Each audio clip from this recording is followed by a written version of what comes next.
এই লোভী রাজা প্রতিদিন সোনার কয়েন দিয়ে গোসল করত, কিন্তু এক রাতের অন্ধকারে একজন ডাইনি সেই রাজার বাগানের মধ্যে এমন একটা জাদুময় গাছ লাগিয়ে দেয় যে যেটার শিকড়গুলো বড় হতে হতে পুরো রাজমহলের মধ্যেই ছড়িয়ে যেতে থাকে। এরপর সেই শিকড়গুলো বড় হতে হতে কুয়ার ভেতরে ঢুকে যাওয়ার কারণে কুয়াটাও বন্ধ হয়ে যায়, যার কারণে পুরো রাজ্যে পানির অভাব পড়ে গেলে রাজা সেই গাছের উপর অনেক বিরক্ত হয়ে পুরো রাজ্যে ঘোষণা করে বলে যে এই গাছটাকে কাটতে পারবে তাকে আমার মেয়ের সঙ্গে বিয়ে করানো হবে। যা শুনে রাজকুমারীকে বিয়ে করার লোভে পড়ে শহরে অনেক বড় বড় কাঠুরে আসতে শুরু করে দেয়, কিন্তু তারা কেউই সেই গাছটাকে কাটতে পারছিল না, কারণ সেই গাছটাকে কালো জাদু করে বড় করা হয়েছিল আর সেই গাছটাকে শুধুমাত্র জাদুময় কোরাল দিয়েই কাটা যাবে। কিন্তু একটা চিন্টু নামের ছেলে যখন এই কথাটা জানতে পারে তখন সে রাজকুমারীকে বিয়ে করার লোভে পড়ে জাদুময় জঙ্গলে চলে যায়। সেখানে গিয়ে তার ভাগ্য ভালো থাকায় সে 3টা অস্ত্র পেয়ে যায় যার মাধ্যমে সেই কালো জাদুওয়ালা গাছটাকে কাটা যাবে। কিন্তু চিন্টু যখনই রাতের অন্ধকারে তার ভাইদের সঙ্গে ঘুমাচ্ছিল তখনই রাজকুমারী চোর সেজে তাদের ঘরের মধ্যে ঢুকে যায় একটা জাদুময় আয়না চুরি করার জন্য। তখনই তাদের ঘুম ভেঙে গেলে চিন্টু রাজকুমারীর পিছু করতে শুরু করে দেয়, কিন্তু দুর্ভাগ্যবশত তখনই সেই ডাইনি বুড়ি এসে চিন্টুর পিছনে পড়ে যায়, কারণ ছেলেটার কাছে যত জাদুময় জিনিস ছিল সেগুলোকে সে ওই ডাইনির কাছ থেকেই চুরি করেছিল।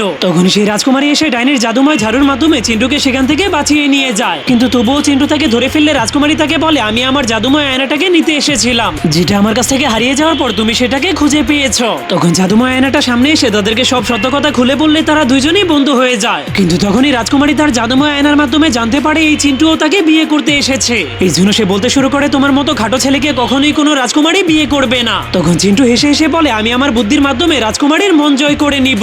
এরপরের দিন সকালে সে ওই জাদুময় গাছটাকে কাটার জন্য চলে গেলে সবাই তাকে দেখে হাসতে শুরু করে দেয়, কিন্তু সে সবাইকে চমকে দিয়ে তার জাদুময় কোরালের মাধ্যমে সেই গাছটাকে একদমই কেটে ফেলে। এরপর সে কুয়ার উপরে আটকে থাকা পাথরটাকে জাদুময় পাখির ঠোঁটের মাধ্যমে ভেঙে ফেলে আর সেই পাথরটার মাধ্যমে রাজার জন্য অনেক বড় একটা মূর্তি বানিয়ে দেয়, আর সেটার মধ্যে এক ফোঁটা জাদুময় পানি ঢেলে দিলে তাদের রাজ্যের পানির অভাব একদমই শেষ হয়ে যায়। বন্ধুরা, পরবর্তী পর্ব দেখতে চাইলে ভিডিওটাকে লাইক করে দাও।